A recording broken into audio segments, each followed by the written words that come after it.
Sí, buenas tardes. Bueno, creo que me van a entender. Michael, ¿me entiendes si hablo en español? Sí, sin problema. Sin problema. Tú también, Sí, Philip. sí. Sí, Te entiendo perfectamente. Es Quizás yo una... voy a hablar en inglés. Ok, Tengo más facilidad en el inglés.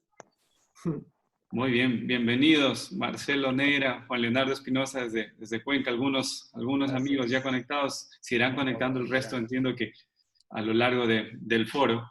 Vamos a iniciar entonces con el foro. Muchísimas gracias a nuestros invitados. Y el día de hoy vamos a hacer una presentación del foro de si puede, can government transfers make energy subsidy reform socially acceptable? A case of study on Ecuador, un caso de estudio en Ecuador. Entonces, primero voy a dar la bienvenida a Eduardo Rosero, el expresidente de la Asociación Ecuatoriana de Energías Renovables y Eficiencia Energética, va a ser uno de nuestros moderadores. Eduardo, bienvenido. Sí, muchísimas gracias a todos.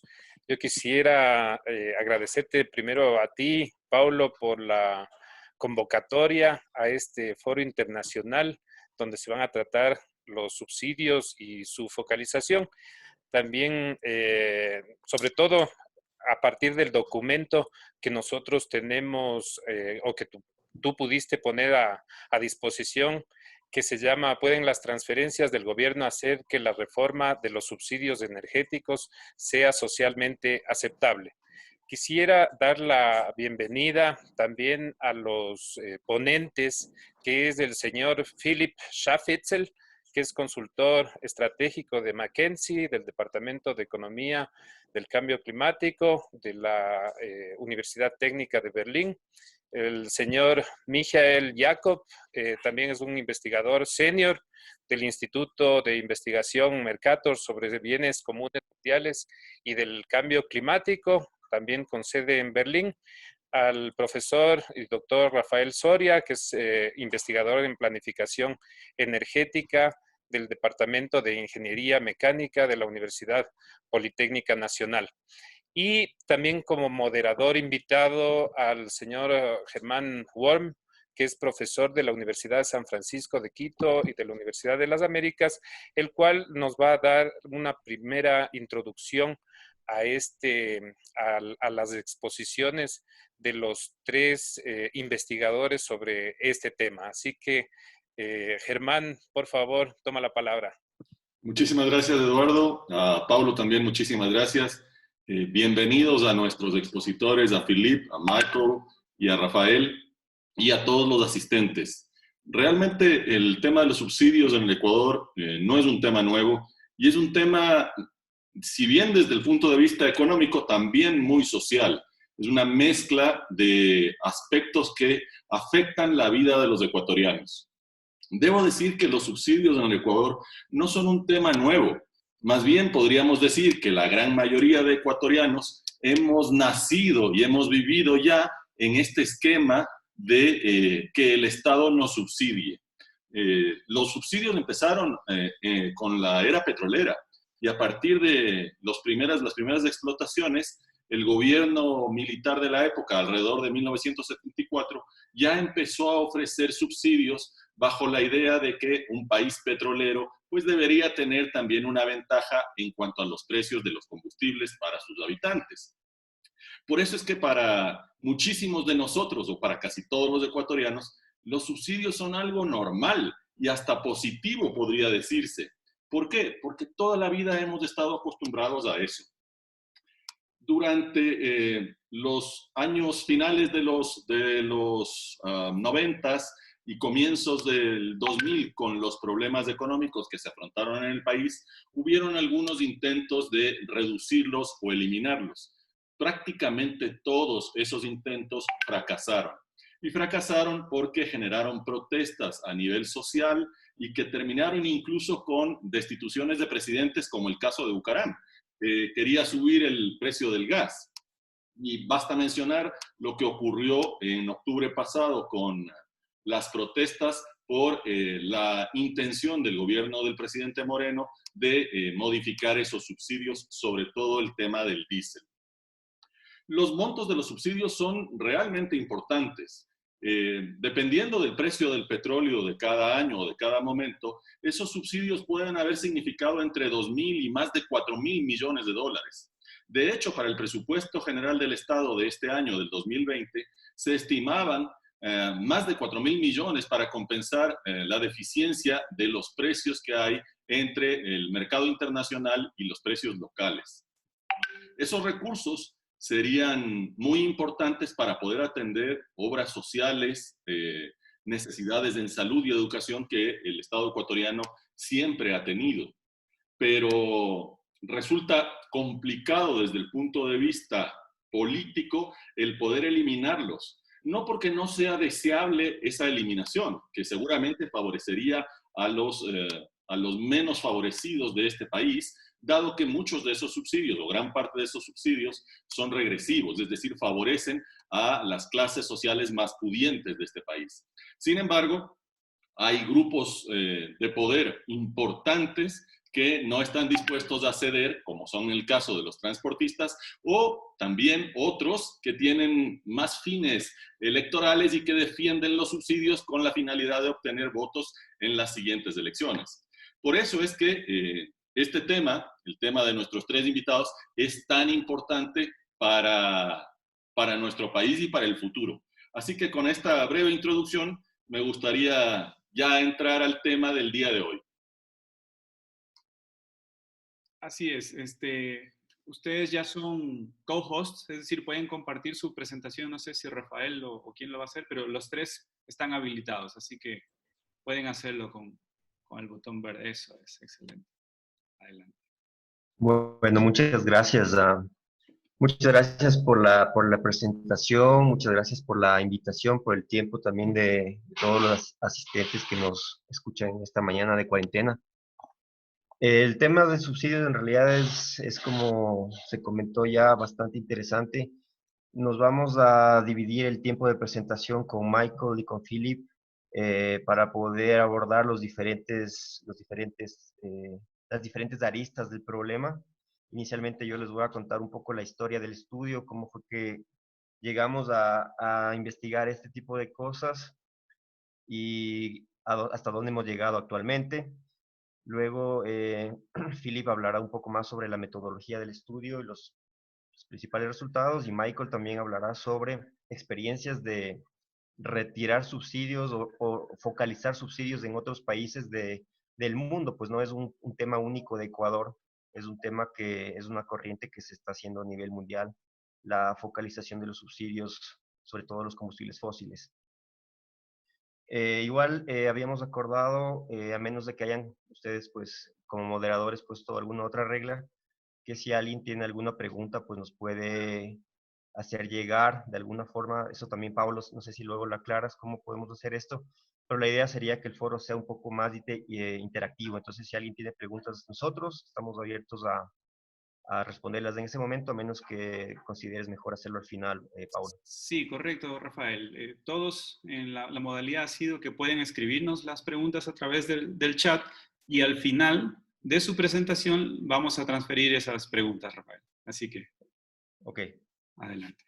Bueno, entonces, bueno, sin más preámbulos, la idea, el estudio nace inicialmente a través de una tesis de maestría en ciencias de Philip, que nos acompaña acá, quien acabó su maestría en la Universidad de Berlín, en Alemania, orientado justamente por Michael, que fue su profesor principal en la Universidad de Alemania, y luego a través de un contacto de un economista senior del BID, llega hasta la Universidad Politécnica del Ecuador, en donde logramos hacer las cosas de tal forma que Philip pudo viajar a Ecuador y durante 2 meses trabajamos personalmente con Philip en Quito para hacer estudios de campo. En ese tiempo pudimos hacer entrevistas a actores relevantes del medio local y también recabar información importante básicamente del Banco Central, del Servicio de Estadísticas del INEC, lo que tiene que ver con el estudio de ingresos y egresos por hogar. Este estudio fue bastante conocido el año pasado, en octubre más o menos, cuando fue el problema de los subsidios. En algún punto se mencionó que el gobierno ecuatoriano estaba tomando sus decisiones basado en los insumos técnicos que este estudio proveía, y en algún punto se dijo que este era un estudio del BID, del Banco Interamericano. Eso quiero aclarar, que este es un estudio académico, inclusive tiene una publicación científica que salió recién ahora en enero en Energy Policy, que es uno de los journals más reconocidos en política energética, y el estudio fue publicado con la editorial BID, pero no es un estudio del BID, no es un estudio que lo financia el BID, es un estudio académico. Eso quiero, la primera aclaración.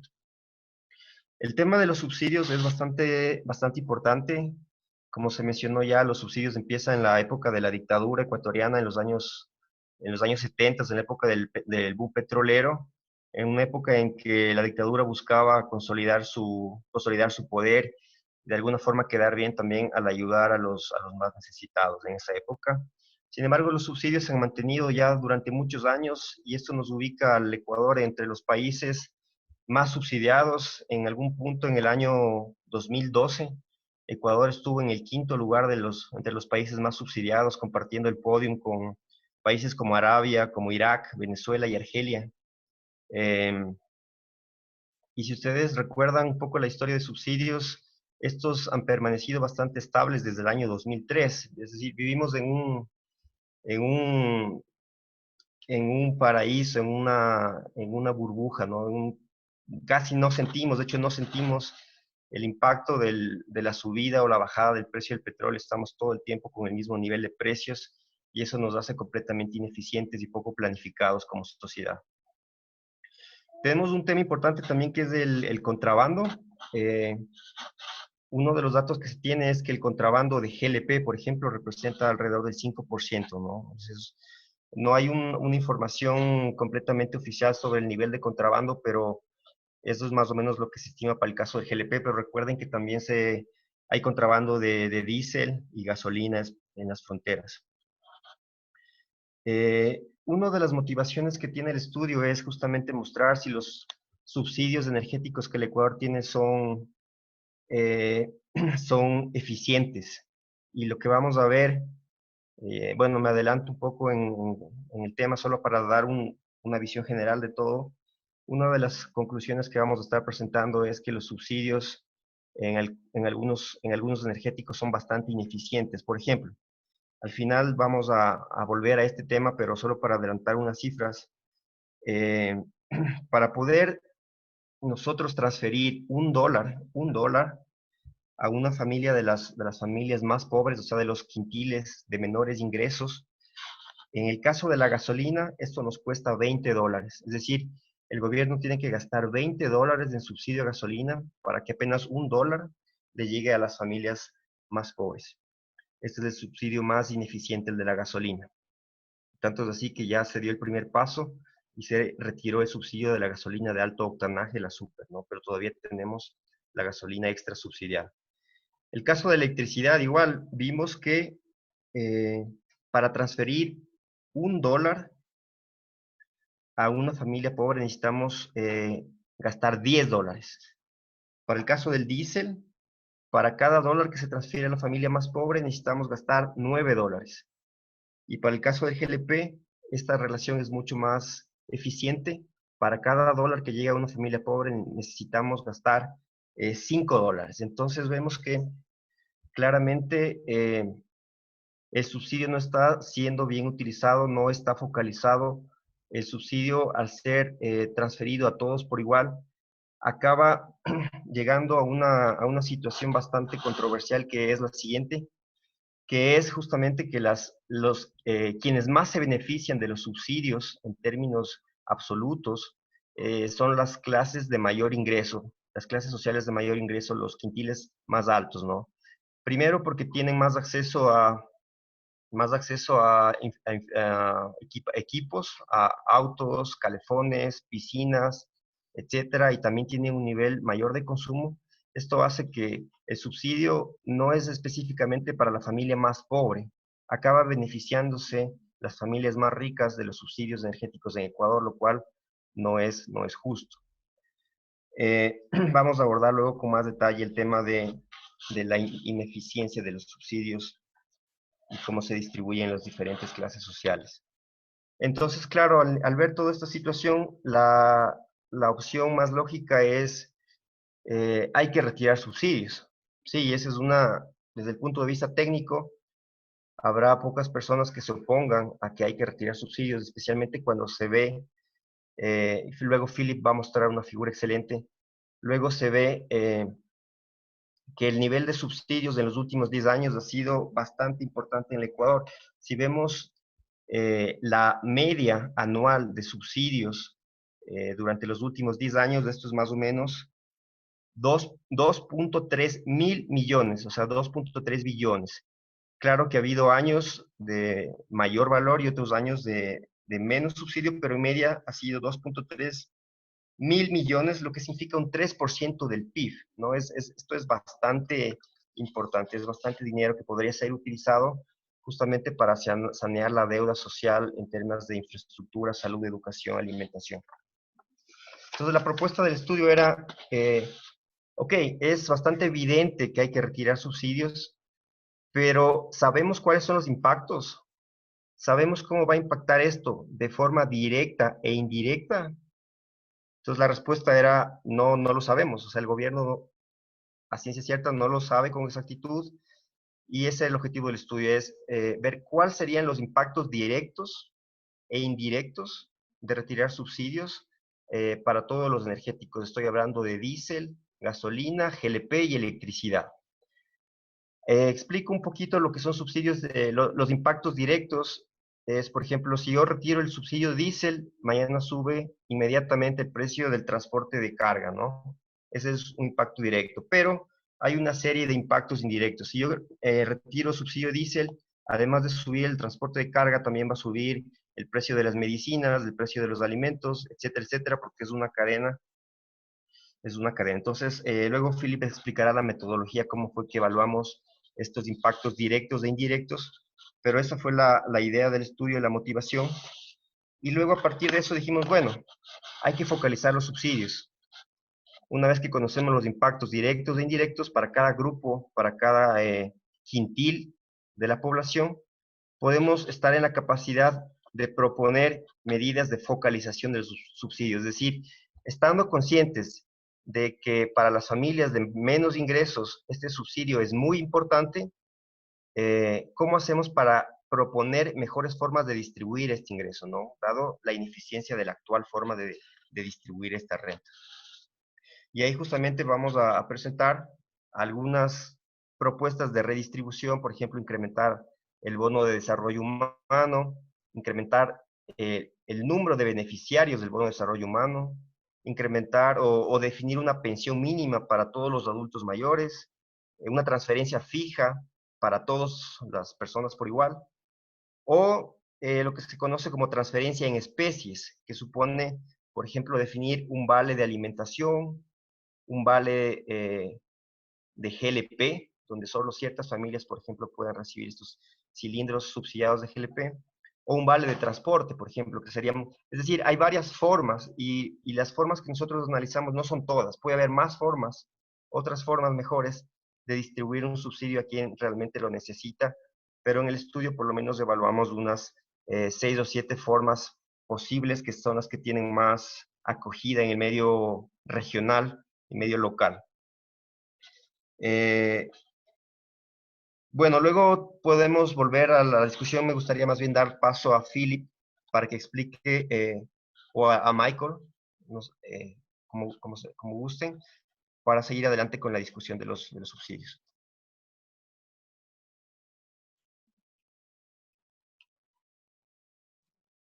Entonces, voy a empezar y dar algunas informaciones sobre el estado de subsidios.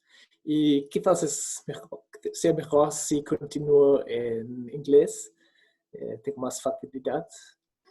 So, a little background on energy subsidies. The most recent data I could find is from the IEA, International Energy Agency, for the year 2018. And globally, energy subsidies measured as the difference, the price gap between the world market price and the domestic sales price is about $400 billion.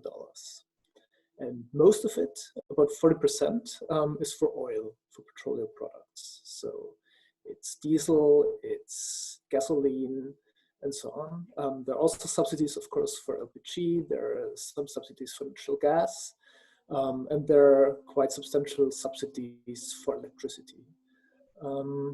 Subsidies for coal are very low. Like in these top countries, the only country that's subsidizing coal actually is Kazakhstan. And the big subsidizers are, of course, oil-rich countries like Iran and Saudi Arabia, but also like other countries. Also, Ecuador is an important player in terms of subsidies, accounting for like something in the order of 2-3% of the global subsidies, which is also due to the fact that Ecuador, compared to other countries, is a rather small country, but still, as Raphael already said, compared to GDP, the oil subsidies here are quite substantial. So there have been, for a long time, there have been reform plans. There have been organizations calling for reform. So very famously in 2009, the G20 actually called for rationalizing inefficient fossil fuel subsidies that encourage wasteful consumption. So of course, there's been a lot of debate what is an inefficient subsidy, what is wasteful consumption, but it has been acknowledged that actually there will be some benefits of reforming fossil fuel subsidies. And now, of course, we all know we have a very special situation that oil prices are very low. So some have said, for instance, the International Energy Agency, that this might be a good entry point for reform of fossil fuel subsidies. Because if you now remove the subsidy, let's say price control, people, consumers, would probably not notice it that much because the price wouldn't change much, or it might even decline for a while because the oil price is so high now, so low now. And if it rises again, you don't have this restriction place anymore and could actually protect public budgets, which of course might be very much required in the future if you have more needs for public spending to deal with the crisis, if you have more needs actually to pay back public debt. Next slide, please.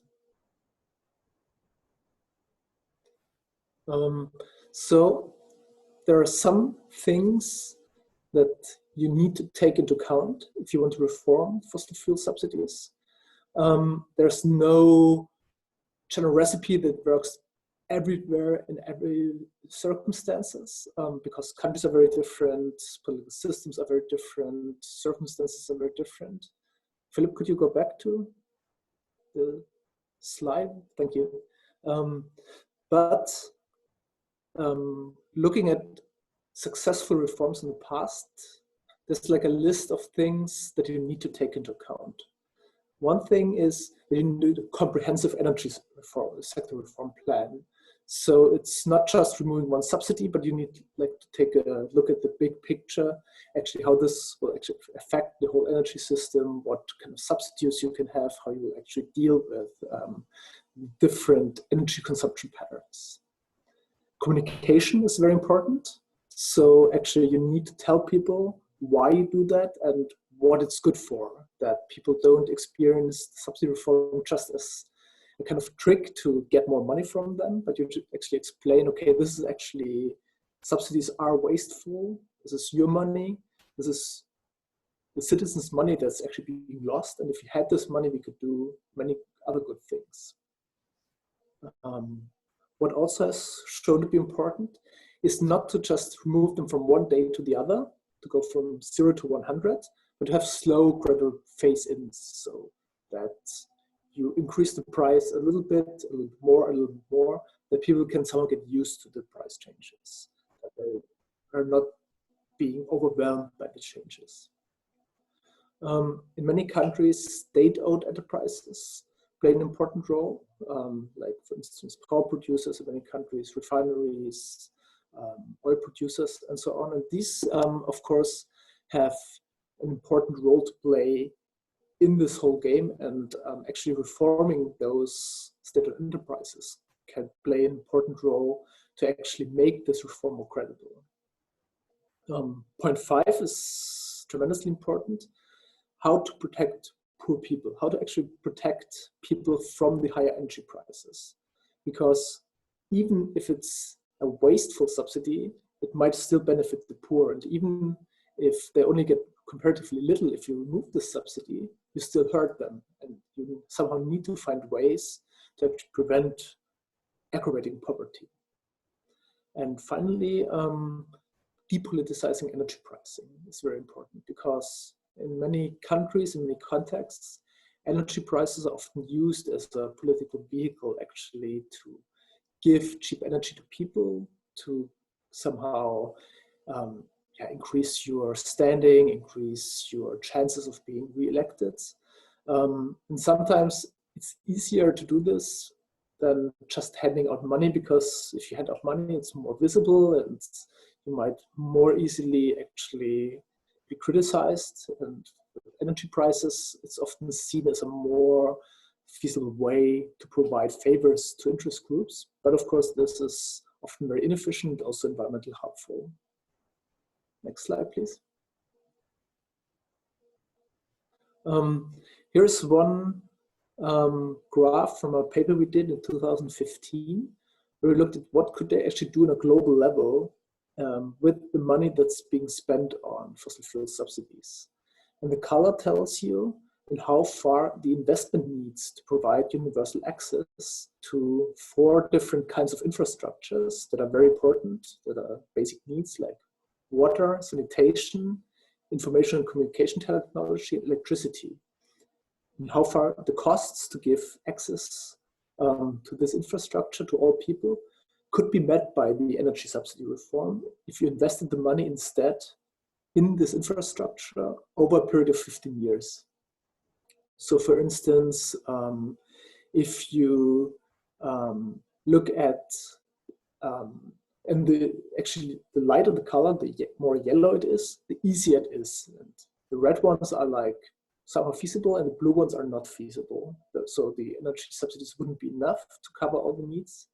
So for instance, if you look at the lower right at electricity, you see, for instance, for many African countries, you have red color. This actually means that you could provide, if you used about half of the energy subsidies that's being paid to invest instead in the electricity grid, you could provide universal access to electricity. So each person in these countries could actually get electricity access.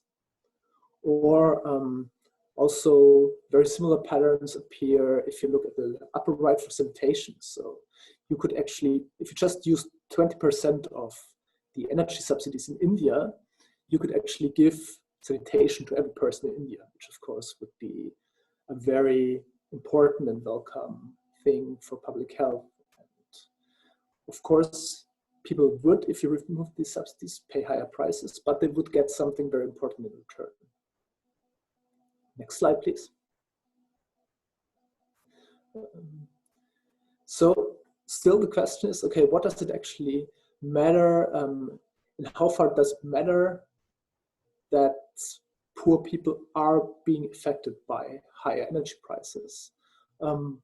Because you could always design a scheme where you can actually give back money to poor people. So even if prices increase, you can always, at least in theory, give back this money to the affected households. And this is a table from a paper that compares how much of the subsidies would you have to give to the lowest 40% of the income distribution to actually not make them worse off. So to actually give back all the money they pay for higher energy prices. And this is quite interesting because it very much depends on the country. That between, for some countries it could be quite high, but for many countries, about 15, 20, 25% of their subsidies would actually be sufficient to compensate the poorest 40% of the population. And this actually means if you did that, you would have the rest of the money to spend, so you could actually remove subsidies, give money to the poorest parts of the population to prevent that they are adversely affected, and still keep a lot of money that you can use for public investment, that you can use to lower other taxes, that you can use to pay back public debt. And for Ecuador, it finds that about, depending on the scheme you use, about 25% of the subsidies would be enough to compensate the poorest people, and 75% of the subsidies could be used for other productive investment spending. I think that's enough for my part, and I would like to hand over to Philip, who can actually get into detail what we did, especially for Ecuador in this regard, in more detail. Thank you, Mike, and also thank you, Raphael, for this great summary already. Let's look what we did in detail so you understand how we came up with our conclusions that you will see in the end. I think we can skip this part. Only the chart is important. This shows the dependency of the subsidy in Ecuador with the crude oil price. So as you see, the black line is the crude oil price of the OPEC countries, and the bars show the current subsidy in that year in Ecuador. And as you can see, they highly correlate. So as of now, for example, the low oil prices, they strain the public budget highly, because there are no incomes from selling oil, or they're not as much as before. So this has significant impact on the Ecuadorian public budget. The other numbers were mentioned already by Raphael, so I would skip this one and explain you what we did for our study 2 years ago. So we had basically 3 types of data sources. One were the energy subsidies on a time span of 10 years, which we retrieved from the Central Bank of Ecuador, based on the difference between the price of importation and sales price in Ecuador. The second source that we had was the input-output table, or in Spanish it's Matriz Insumo Producto, that we also got from the Central Bank of Ecuador. We took the one from 2012. It's a bit old, but it's very detailed because it has 250 sectors. So what is this? What is this input-output table? And basically, it divides the entire Ecuadorian economy in 250 sectors. So it's a square matrix. And then you see the different flows from each sector to the other sectors in monetary values, with all interlinkages. So you know, for example, what it takes to produce $1 of rice. How much dollars do you need, for example, from diesel or gasoline to produce this $1 of rice? And this you see for all kinds of products and also raw products. So that way we can estimate the indirect distribution impacts, but I come to that later. The third data source that we had was Inigur, the household data, also from the same year than the input-output table, so 2011 and 2012. And if I remember correctly, 65,000 households were interviewed for this survey and asked basically, what's your income and what do you spend your income on? So taking this data, we could we first had to prepare it. So we had basically a Python code to prepare the data to make it useful for our study. For the energy subsidies, we derived 3 different scenarios based on the past. Yeah. So first, why did we choose scenarios? The level of subsidies, they differ in time. We saw that function before. So we basically looked in the past, 10 years behind, and said, okay, what were 3 typical scenarios in the past? So we took a maximum, a minimum, and a median scenario. The medium scenario best reflected the situation in 2018. We then took or used these scenarios to model the price increase for each of the 250 sectors from the input-output table. And the sectors we mapped to the consumption items from the household data. So let's say a family spends a month, let's say $10 on rice. Then we know from the input-output table that the price of rice will increase by 15% because diesel price doubles. Then we know, okay, this household has to spend not $10 on rice, but $11.50 on rice per month. This we did for all consumption items of each household in that survey. So we mapped each consumption item to the sectors to get these indirect effects, which you see right here. It's the first gray box here. That's the indirect distributional impacts. That's how we got this number. The direct distributional impacts are very easy. Basically, you look what do households spend on directly on electricity, gasoline, LPG, and what did I forget? Well, diesel. Diesel, exactly. Thank you, Paulo. Although, yeah, diesel is very low direct expenditure because normally people don't use diesel. They have it indirectly because trucks use diesel to, for example, transport products, but it's also used in agriculture. So then the sum of both of indirect and direct distributional impacts is the total distributional impact, which we could then calculate. And then in the next step, we thought, okay, now the governments saved a lot of money because they didn't spend it on, they would not have to spend it on subsidies. So they could use the saved subsidies cost to compensate these distributional impacts, and especially to compensate vulnerable households, so the poorest 2 quintiles, for example. And to model that, we had different compensation schemes, basically 2 kinds. One was direct cash transfers, and the other one was in-kind transfers. We come to that later also, what this means in detail. Then we asked ourselves, okay, and what is feasible in Ecuador from a political perspective and for policymakers? And in order to come to a conclusion on that point, we talked to roughly 20 experts in Ecuador in 2018. Mike was also with us during that time, and to understand the political context better and to derive really political feasible options. If there are any questions now, you can also just shout in if you want. Otherwise, we gather the questions and we jump to that later. Then, yeah, Paulo?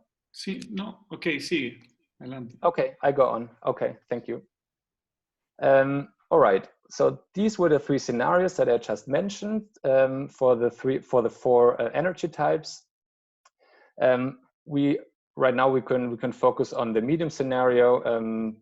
This is, for example, well, for now it would not reflect the current situation because now the current situation is very special with the low oil prices.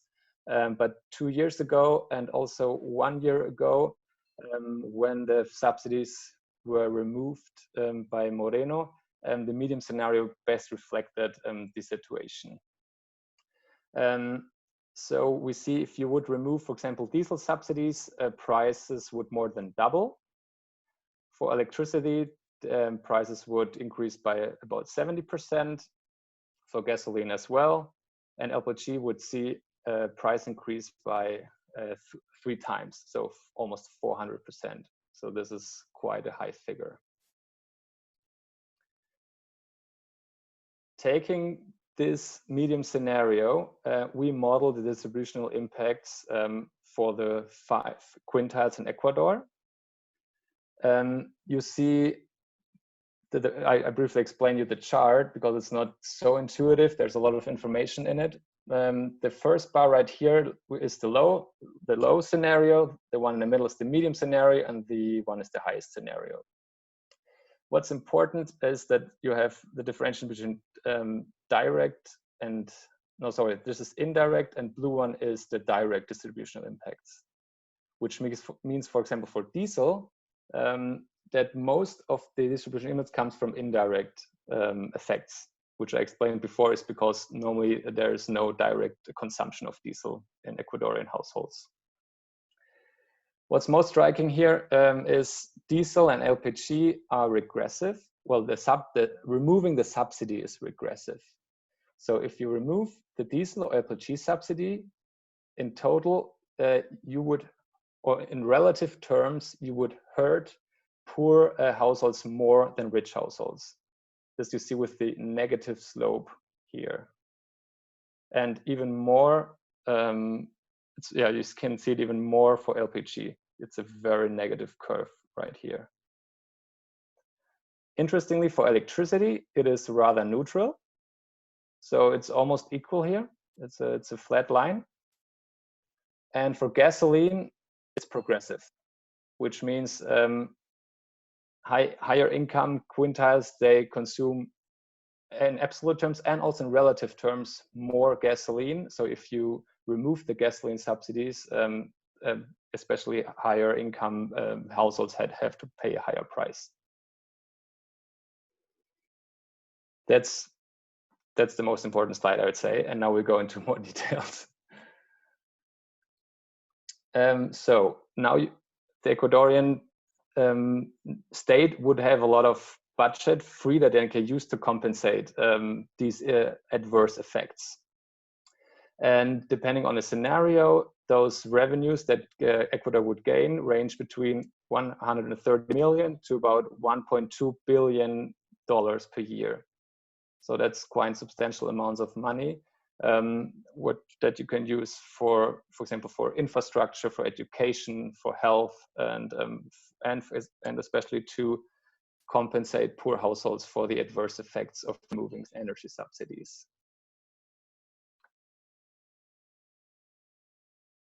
So what could you do? How could you compensate these effects? There are two kinds that we looked at. One is the cash transfer and the other one is the in-kind transfers. For cash transfers, we also had 4 different scenarios. Raphael also mentioned them previously. Let's see what the results are here. First, we looked on the effect of increasing the Bono de Desarrollo Humano, which is an already existing social transfer scheme in Ecuador. So it's already in place, and you could, let's say, simply increase the amount. In 2018, it was $50 per month. And if you would increase this amount by $10 to $20, you would generate additional income here in the green color. You see it for the green color, and could compensate the negative effects in red. These are the additional expenditures due to subsidy removal. And you see the resulting black line shows that the net income of the lowest 2 quintiles is positive or neutral. And you even have some money left for the public budget. So here you see the revenues that the government would have from because of subsidy savings. Then they would increase the Bono de Desarrollo Humano, and they would still have almost $400 million in the case of diesel that they could spend for other things. For example, schools, hospitals, public transportation, etc. I have here some more details when you want to exactly know what we modeled. If there are any questions, we can look into that later. Let's go on with the results. The other scenario that we looked at was, okay, the Bono de Desarrollo Humano, we could give to more beneficiaries. So we would expand it here to the poorest 3 quintiles. So the first 3 quintiles, basically. That's why you only see the green bars in the first 3 quintiles right here. And they would get also $50 per month and get this Bono de Desarrollo Humano. Here you spend, there's nothing left. So you spend all the savings that you spend on the expansion of the social transfer scheme. The minimum pension, that's the idea that every Ecuadorian citizen above 65 years receives a pension, also between $50 and $60 per month, depending on the energy subsidy removal type.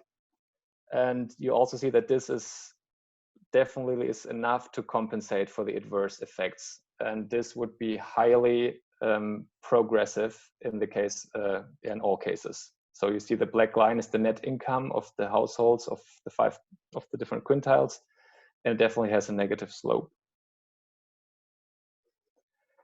The lump sum transfer, that's basically a theoretical scenario, because here you assume that you take the entire savings that you have and you give each Ecuadorian citizens the same amount of money and to spend on whatever they want to.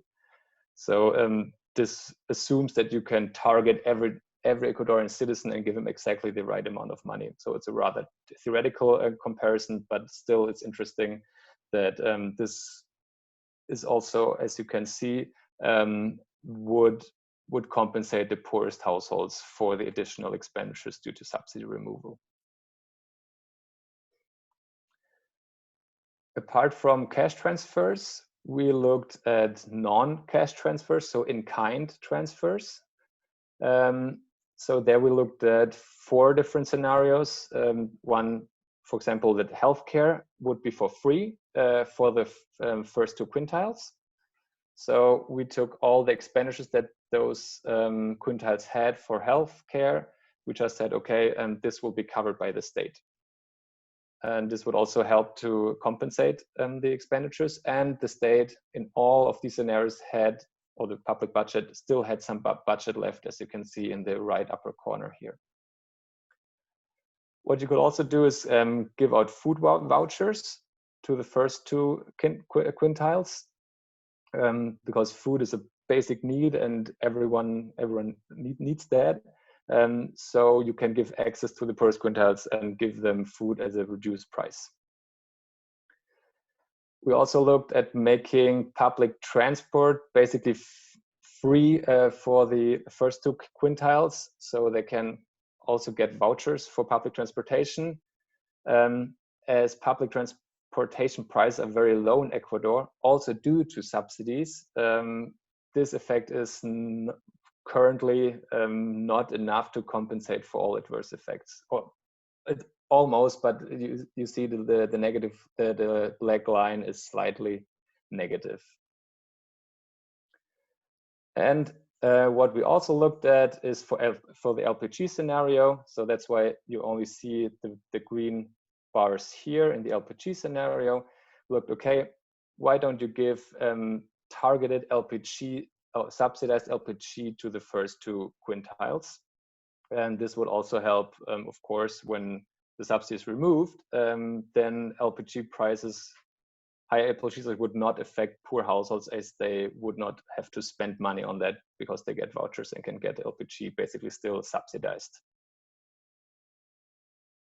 So to the last part, so what could policymakers in Ecuador do? As stated before, to understand better the political context in Ecuador, we talked to 17 experts during our time in Quito. And we basically identified 2 options.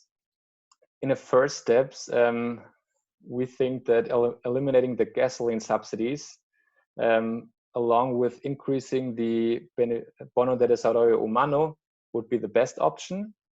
Why gasoline? We saw before that gasoline is highly progressive.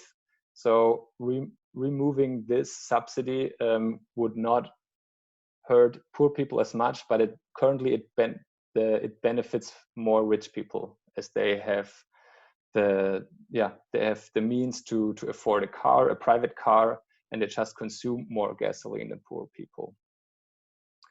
The second option we thought could be feasible is the option to make LPG targeted by using LPG vouchers, which means getting rid of the LPG subsidy, but giving out subsidized LPG to the poor via LPG vouchers.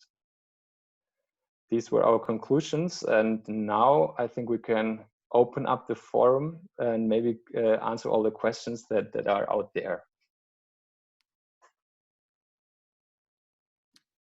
Excelente, muchísimas gracias, Philippe, Michael y Rafael. Bueno, tenemos algunas preguntas de los asistentes, así que Eduardo y Germán nos van a ayudar con ello. Sí, yo creo que en la primera parte, Rafael hizo una descripción muy buena sobre el beneficio de los subsidios y si son estos eficientes o no eficientes, ¿no? La ineficiencia de los subsidios, o mejor dicho, del programa de gobierno al dar los subsidios. En el subsidio de la electricidad, no solamente se tiene un subsidio ahora directamente de la tarifa dignidad, sino de manera transversal también al sector industrial, y eso sería importante determinar, ¿no? También en su exposición, Jacob habló de las opciones de la reforma sobre los subsidios. Dio una idea de que tiene que ser comprensiva, sobre todo que sea soportada por una estrategia comunicacional muy inteligente y que sea basada en la transparencia. Además, que también debería ser un incremento apropiado de los precios. También sobre la eficiencia de las empresas públicas, además de las medidas especiales de protección a la clase más pobre, que es la focalización de los subsidios, y sobre todo que esta focalización focalización de los subsidios sea fijada de una forma despolitizada. Aquí hay una observación general también de parte nuestra, es cómo el papel de la generación distribuida se debería tomar en cuenta sobre los costos reales de la generación de electricidad y sobre todo sobre los costos evitados de la transmisión y distribución, ¿no? Yo creo que además el ingeniero Neira hizo una pregunta sobre si el gobierno decide quitar ahora los subsidios, ¿cuáles serían los precios de cada uno de los energéticos? Creo que con esas observaciones podría tal vez Jacob darnos una introducción en este sentido.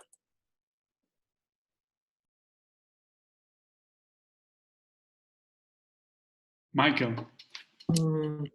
Sí. So, ¿Está clara la pregunta? quizás. In English, which would be the role of the distributed generation as a development vector, because real costs of electricity should be taken into account, for example, the costs avoided in the generation, but also the transmission and distribution. That's the sense of the question. Okay. I mean, I may help if you maybe I can answer this question, Michael, and then you can answer the other question regarding the strategy. As estoy más familiarizado con los precios, con el contexto nacional. Justamente en el estudio que estamos presentando, nosotros consideramos el subsidio de la electricidad como la diferencia entre el precio real y el precio que se cobra oficialmente. Entonces, ustedes saben que oficialmente el precio de la electricidad, el costo oficial es 9.29 centavos, pero el costo real inclusive ya ha sido reconocido por el propio gobierno en diferentes charlas que he participado. Autoridades de CELEC, de SENACE, del propio ministerio han reconocido que el costo real es 15.3 centavos de dólar kilovatio hora. Es decir, hay una diferencia entre el costo real, estos 15.3, y el costo oficial, estos 9.3. A pesar de que se ha reconocido la diferencia, el gobierno no consigue trasladar el precio real a la tarifa, ¿no? Entonces, oficialmente los cálculos de subsidio eléctrico que el gobierno tiene son subdimensionados porque se sabe ya que el precio es real básicamente porque no se ha considerado la recuperación del capital de las inversiones de las grandes hidroeléctricas y las grandes plantas eléctricas. En todo caso, los resultados que nuestro estudio presenta sí consideran estos 15 centavos, Eduardo. El subsidio que estamos nosotros calculando es 15 centavos menos el precio oficial, que está alrededor de los 9, 10 centavos kilovatio hora. En este sentido, la pregunta de la generación distribuida es muy buena. De nuestros estudios, y eso no es parte de este paper, pero en otros estudios que hacemos en la Politécnica Nacional, hemos visto que el precio el costo nivelado de electricidad de la generación distribuida está alrededor de 8, 9, 10 hasta 12 centavos kilovatio hora, dependiendo del tamaño de la instalación, dependiendo si es que es sector residencial o industrial, dependiendo de la localización, si tiene mayor o menor radiación global. Es decir, estamos hablando de costos que son ya bastante competitivos, inclusive con la tarifa oficial, y mucho más competitivos con el precio real. Y claro, esta sería otra de las formas que se tendría para distribuir subsidios, ¿no? O sea, hay muchas formas. Nosotros en el trabajo evaluamos 6, las que tienen más acogida política y más estudios, pero claro, hay otras formas que se podría pensar en incentivar ciertas tecnologías y poder distribuir esa renta. No sé si, Michael, do you want to answer about the strategy that Equal could take to remove subsidies and focalize? I mean, is my micro? Yes. I mean, it's always very much depends on the situation in which the country is currently in. I'm not well aware of all the details right now. I mean, in general, regarding electricity subsidies, it's very important to actually have some kind of process that you directly, in one way or the other, pass on the true costs of electricity generation to consumers. So you need some kind of transparent mechanism to decide what actually is accounted as costs and actually in how far this is then transmitted as a price signal to final consumers. So either some countries have gone the road towards liberalizing their power sector, that actually the market will decide what is the price. Then actually, if it's a private company, they don't have any incentive to actually set a lower price. They will just give the price they pay for the inputs and the capital costs and so on to consumers. Of course, private property for power generation also has some problems, like you need some regulation in order to prevent that they use the monopoly power to have higher prices. Or if you still keep it in public hands, you somehow need some kind of oversight. So you need some kind of agency that has a clear mandate to set prices. And actually, probably transparency is also very important, such that civil society can look at how exactly are the funds used and what kind of losses are given to the public budget, to actually make clear that if electricity is sold below generation costs, these are costs for the public budget, and this is something you could actually use to do something else. And in terms of reforming electricity subsidies, my take is that also these phased-in price increases have been quite successful. So for instance, Indonesia is a good example of a country that has removed electricity subsidies. And what is also important in many countries is to have to maintain some kind of block pricing, that you have something like the Tarifa Dignidad, that you actually give lower prices to people.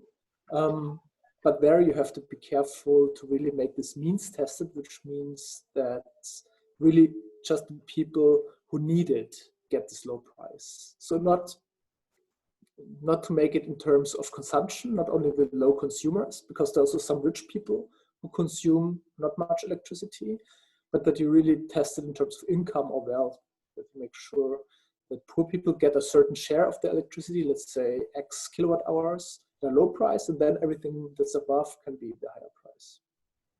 Does this answer the question? Yes, of course. Then just go on, Germán. Thank you.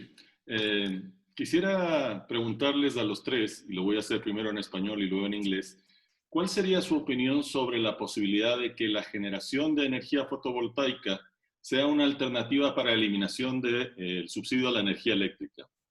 I would like to know what's your opinion on the generation of photovoltaic energy as an alternative to reduce or eliminate the subsidy to electricity in Ecuador?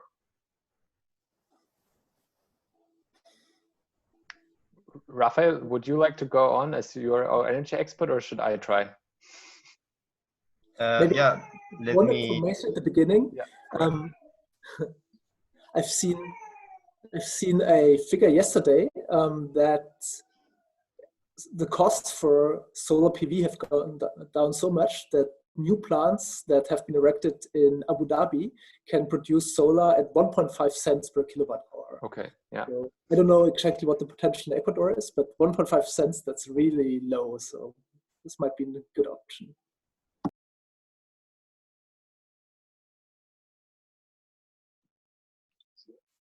Es lo que yo creo es que la tecnología solar fotovoltaica tiene un gran potencial. Los precios están bajando mucho en los últimos tiempos. Cada vez es frecuente encontrar cotizaciones más bajas, inclusive aquí en el mercado local, en Quito y Guayaquil, se ven proyectos cada vez más rentables. Ahora, el tema de cruzar esto con el tema de subsidios me parece interesante. Realmente habría que analizar mejor. Ese no es un escenario que analizamos, inclusive porque pues, por ahora no veo tan claro ahora cómo podemos compensar a las familias más pobres, ¿no? Este 40% de la población. Si removemos subsidio de electricidad, incentivamos proyectos fotovoltaicos a cambio, me parece excelente, pero aún así está faltando una respuesta importante, que es cómo compensar, cómo ayudar al 40% más pobre de la población. Es decir, que me parece que esto debe ser complementario con otras medidas, no puede ser solamente esto, hay que pensar otros canales más efectivos que lleguen a las familias más pobres. Una de las opciones que analizábamos en una nueva tesis de la Poli es que en algunos barrios que están al extremo sur y extremo norte, por ejemplo, la ciudad de Quito, tienen excelente potencial de radiación solar, tienen áreas también importantes, pero tal vez no tienen los recursos, las familias, para instalar los paneles, los sistemas. Entonces me parece que se podría pensar una especie de alquiler, en donde consorcios, empresas de mayor poder adquisitivo puedan alquilar los techos, los jardines de casas en sectores de menor renta y poder pagar una especie de alquiler, y también por el mantenimiento de los paneles, ¿no? O sea, habría que ver alguna estrategia que vincule la tecnología fotovoltaica con una redistribución a las familias que necesitan esta ayuda. Excelente, Eduardo. Y bueno, sí. Sí, hay también otra pregunta de la gente que está dentro del foro, del chat, y dice: la eliminación de subsidios para el Ecuador requerirá de un proceso muy fuerte y largo. Si existe algún ejemplo interesante de un país en desarrollo en el cual se ha logrado un proceso exitoso de eliminación de subsidios. I will say it in English: the elimination of subsidies for the Ecuador will require a very strong and long process. Is there any interesting example of a developing country in which a successful process of eliminating subsidies has been achieved? For Philip, Michael, or Rafael? Maybe I can say a few words. And then you just jump in if you have other examples that come to your mind. One case that's often mentioned is Iran. They actually had a very interesting approach because the subsidies have been for gas and also gasoline have been very high. They've been spending, I think, some years up to 70 billion US dollars on subsidies. As you've seen, they're still somehow in place, but they already lowered some of them at least. And what they did actually is to give a bank account with a fixed amount of money to every person in the country. So they say, okay, now the gasoline is getting much more expensive. The price will double or rise threefold, but everybody gets a bank account, and in this bank account, you will have $50 per month. And they started giving the money out first and then raised the price to make this credible. And then people could see, okay, I got this money now, and I could either buy the same amount of gasoline as I did before, or I could change my behavior and use the money to do something else. Other countries have also tried to reform fossil fuel subsidies. Is often politically very contentious. Like Nigeria had also oil price reform that in some ways was important, but still had to be undone to some part, because the problem is always, firstly, that some people still lose. So if on average everybody gains, there's still some people who might be especially affected. Like, for instance, people on the countryside who use tractors, or people who commute, who drive a lot. So even if you give them money, they will still be worse off. And often the people who lose are much more motivated to actually lobby against such reform. So I think it's important to really get this fine-grained understanding of who would be affected in what way and what you can actually do to prevent this, or to prevent resistance against these reforms is very important. Also Indonesia, the power sector reforms that I mentioned made some good examples. So yes, there are some, but I very much agree. It's complicated, it's politically very contentious, and it's a large process that actually requires a lot of preparation, a lot of explanation before you can actually form subsidies. Okay.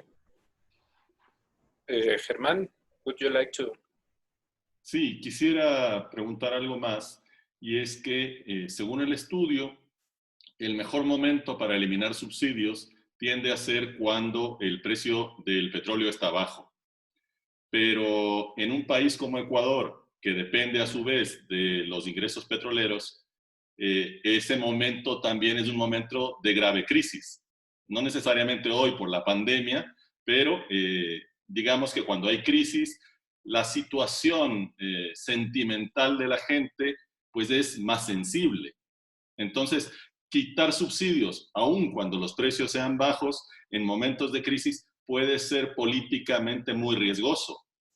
Por lo tanto, quizás para el Ecuador en particular puede no ser la mejor solución. ¿Qué opinan ustedes? Ahí quisiera comentar que en efecto, técnicamente, desde el punto de vista técnico, el mejor momento para retirar los subsidios es cuando el precio de petróleo está más bajo, porque los combustibles también están más bajos y entonces casi no se siente la diferencia al remover el subsidio, y esa es la decisión técnica, y es inclusive lo que el ministro de Energía comentó hace 2 semanas, específicamente cuando vimos que el precio del petróleo WTI estaba inclusive negativo, ¿no? En un día específico. Y claro, el ministro de Energía dijo, desde el punto de vista técnico, esta es la decisión, pero la decisión es política y le dejo al presidente, y bueno, y yo cumplí con mi papel técnico y le dejo al presidente ahora. Nosotros cuando hicimos las entrevistas también a expertos, encontramos ese tipo de respuestas. Entrevistamos a asambleístas, a exministros, a gente que trabaja en el tema. Algunos nos decían, el mejor momento es nunca. Nunca es el mejor momento desde el punto de vista político, porque siempre es como tú dices, cuando el precio del petróleo está bajo, técnicamente es el mejor momento, pero políticamente es el peor, porque el país está necesitado de recursos. Justamente en este momento, el país planificó su presupuesto con un precio de $50 del barril y ahora estamos con un precio de 16, 17, tal vez la media anual será alrededor de 20, 25, es decir, estamos con un déficit. Técnicamente ahora es el mejor momento, pero políticamente es el peor, además por la pandemia. Entonces, ese es un tema bien complicado. Además del otro tema que tú también comentaste al inicio, que es que en Ecuador existe una fama de que quitar subsidios hace que los gobiernos se caigan, ¿no? Porque ya hubo un precedente con Abdalá Bucaram. Entonces, eso complica más las cosas. Digamos que no es fácil la decisión de subsidios para ningún presidente, pero también con relación a la pregunta de Gabriela, que nos decía que esto tiene que ser progresivo, justamente, o sea, nosotros hicimos un estudio que luego en algún punto del tiempo, el año pasado, fue tomado como una especie de receta por el gobierno y decían que justificaban sus medidas con el estudio del BID, que es el nuestro. Nosotros hicimos un estudio en donde vemos damos un choque, un shock a la matriz de insumo producto y nos da la repercusión inmediata. Esto es un efecto directo. Pero la verdad es que en la práctica no es así. Nosotros damos un choque a la matriz y los efectos se van viendo a lo largo del tiempo, ¿no? No cambia de un día para otro. No es que yo hoy subo el precio y mañana nadie consume. Y igual respondiendo a una pregunta sobre el tema de emisiones, o sea, no se ve, en el corto plazo no se ve la disminución de emisiones, no se ve tampoco la disminución del consumo, pero en el largo plazo las familias comienzan a ser un poco más eficientes, comienzan a optimizar el lugar donde viven, a desplazarse para vivir más cerca, a usar menos su auto privado, más transporte público y así por el estilo. Es decir, hay una elasticidad que hace que en el tiempo se vean las repercusiones de estas medidas. Pero bueno, volviendo al tema, lo importante es que estas medidas no se toman de un día para otro. Estas medidas deben ser primero bien planificadas. Debe estar el plan, la estrategia de las propuestas lista antes de dar el decreto anunciando la remoción de subsidios. Es decir, primero tener la estrategia de qué es lo que se va a hacer y luego anunciarlo, y no lo contrario, como el gobierno lo hizo el año pasado. Y segundo, el diálogo. Eso es algo que nosotros insistimos mucho en el paper, el diálogo. O sea, no se puede tomar una medida tan fuerte sin diálogo con los diferentes actores, con transporte de pasajeros en bus, taxis, industriales, estudiantes, en fin, todos los sectores son llamados a esa mesa de diálogo y eso es clave para que tenga éxito una reforma de subsidios en Ecuador y en cualquier país del mundo. De acuerdo, excelente. Eduardo, creo que no hay más preguntas tampoco de los invitados. No sé si tienes algo para concluir y hacer el cierre en honor al tiempo a todos. Sí, hay una cuestión que todavía no hemos topado, que es hablando sobre los subsidios a los energéticos o los vales, como el bono de desarrollo humano para los pobres. ¿Cuáles podrían ser los incentivos hacia la eficiencia energética para los sectores industriales, comerciales y residenciales, en el sentido de promover el uso óptimo de recursos energéticos, además de reducir los impactos medioambientales? Eso creo que es bastante importante porque es compensatorio una parte de subsidios a lo que se podría hacer en eficiencia energética. Tal vez si... Ahí me gustaría complementarte.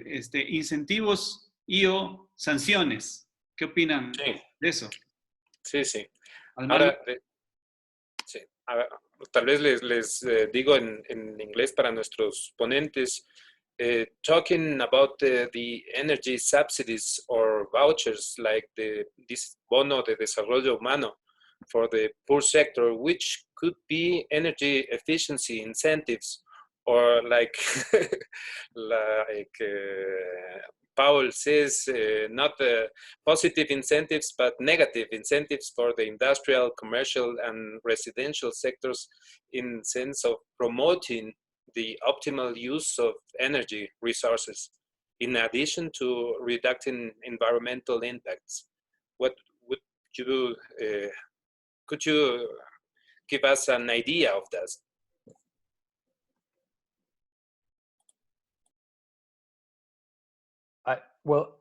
The simple answer would be if energy prices rise, industry and residential areas, they would have to increase their energy efficiency. Otherwise, they would have to pay higher prices.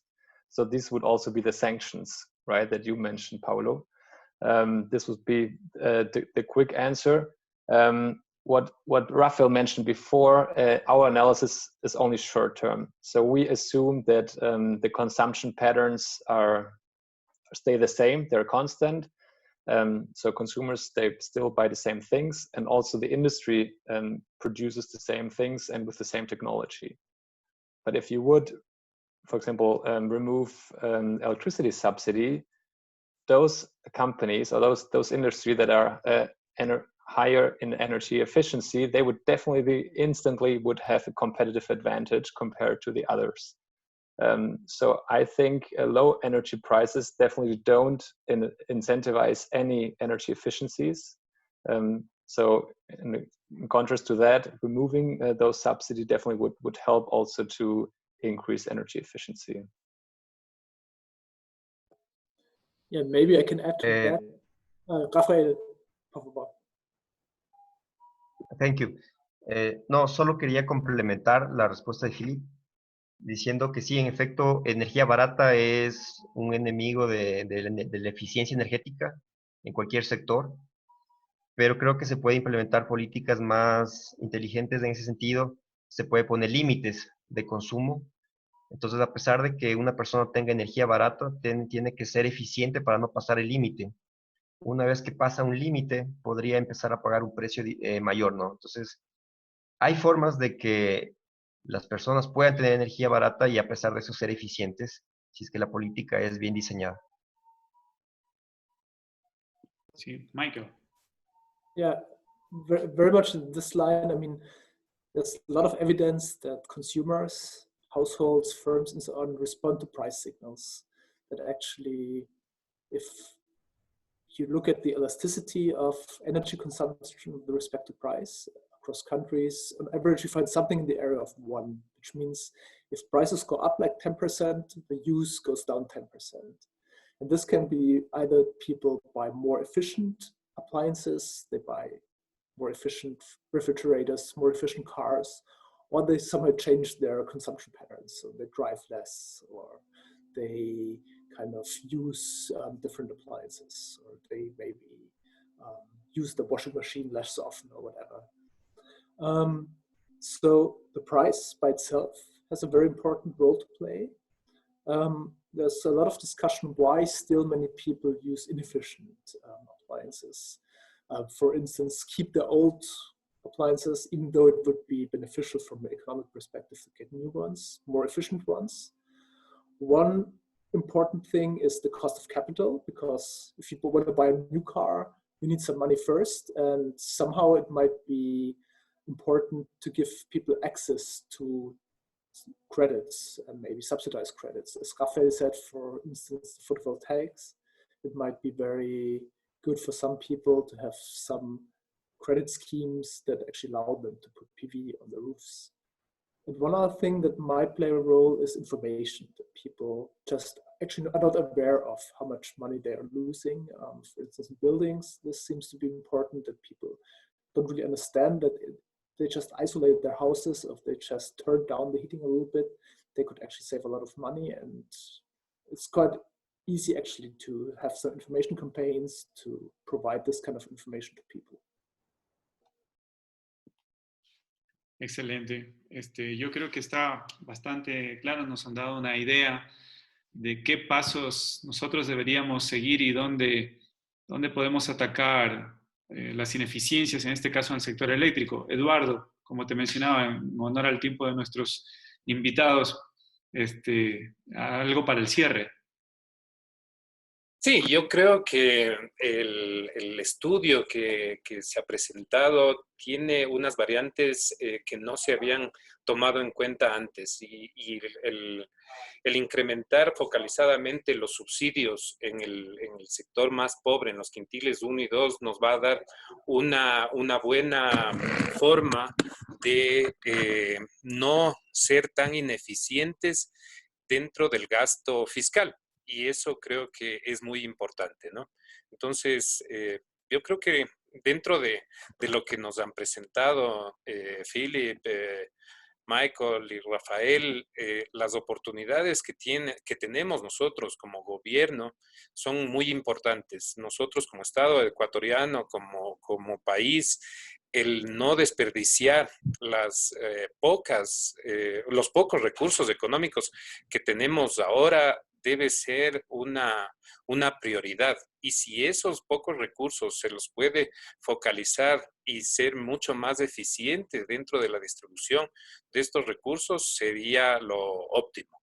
Así que solamente con esa reflexión, no sé si tú, Germán, quieras añadir algo, y Paulo, yo con eso me quedo muy, muy satisfecho. Muchísimas gracias por la participación de cada uno de ustedes, y muchos saludos a Berlín.